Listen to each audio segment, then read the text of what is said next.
I-edit tayo. I-edit mo naman yun. Oh, edit naman eh. Oh. Ito na. Sarap. Tiga ano ka ba? OFW ka, sir? Oo, chocolate designer. Wow! Ngayon, currently, no? Nasa ano ka? Nasa... Saan ba? O, Dubai ba? O, Dubai. Dubai. Ilang taon ka na ron sa chocolate designer? 7 taon na akong hindi umuwi at 7 taon din ako sa tsokolate. Wow! At tapos paano ka nalipat dito sa ano? Tela to, no? Sa ano tela? Tela. Anong tawag dito sa mga telang to? Ako lang nagpangalan din yan. Ay, ikaw Tinawag rin. kong mosaic cloth kasi, di ba, normally mosaic kung ano-anong ano. Pero ito kasi, dahil tela yung aking Medium. main medium, so tinawag ko siyang mosaic ang tela. Oh, ano to? Yung mga retaso? O kahit bumili ka? Galing ano? Bumili ako ng kulay puting tela, Tapos? isa-isa ko siyang kinulayan. Ayun. Isa-isa ko rin siyang ginupit, tsaka pinagdikit-dikit. Siguro ang idea doon is ano, no? Para pantay-pantay, no? Hindi naman. Ang idea talaga is, ano siya alam mo yun, yung susundan mo lang. Aha. Ano siya, free. Freehand. Pagka pala tinignan mo sa malayo, parang tunay na paint. Ikaw to sir, no? Yan dalawa. Sinama ko sa mga sikat. Octi de la Santos. Yun ang tunay. Ano bang tunay mong name? Octi talaga. Nickname yun. Octavio. Octavio. Octi. May Meron.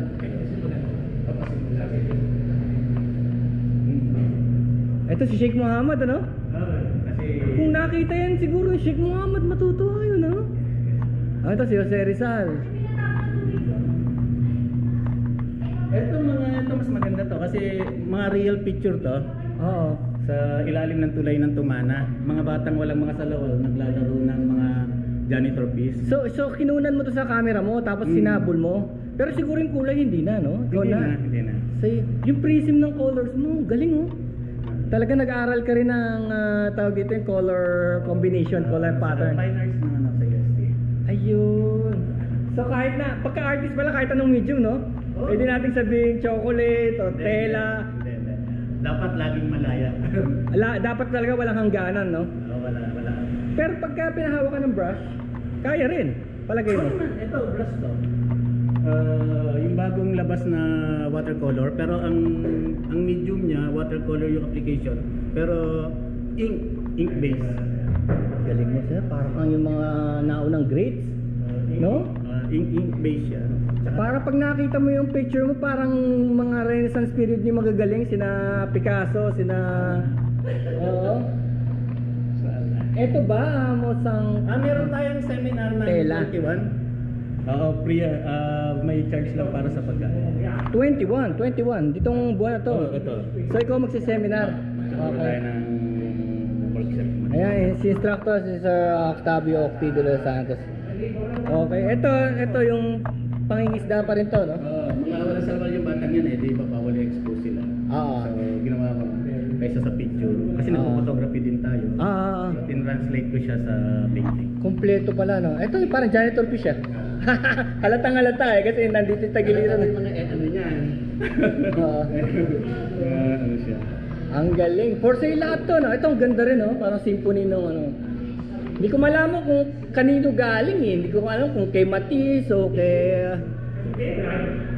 halo-halo, eh. Halo-halo yung pinagkuha. Bakit gano'n naman tayo, no? Mga artist. Kailangan kasi ano ka, yung wag ka magsusulo na. Pero dapat may style ka. Oo, may style talaga. Kagaya nito sa'yo, tela, no? Ikaw to, ito si Picasso, ito si Van Gogh. Vincent Van Gogh. Van Gogh pa nga. Ito si Da Vinci. Ito, ikaw pala to. Dalawa sa'yo, no? Ayun. Nung una hindi pa ako gumagamit ng gold. Pero dahil napansin ko kailan sa UAE ako, lahat ng painting may gold. Galing din ako ron eh. Kaya I play with gold. Ang galing ko, no? Nandito pa lang ako, sinabi ko sa'yo, para kasi Picasso, para kasi ano. Pagdating dito, andito na pala kayong lahat. Sabi ko sa'yo eh, you can be one of the... alam ko to si Dali, Salvador. Dali. Hindi, Disney, Walt Disney. Si Disney. Oo nga, no?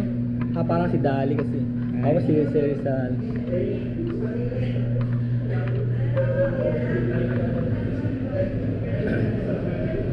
Dr. Fosi. Coffee.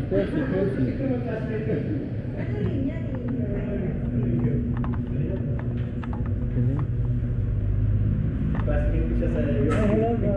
Binablog kasi sa kanya. Ano, doon na tayo sir, doon na tayo. Sige, tapos naman tayo sa ano. Oo, okay na. Iyaano ko na lang yung doon sa stage. Oh, tela yan. That's tela.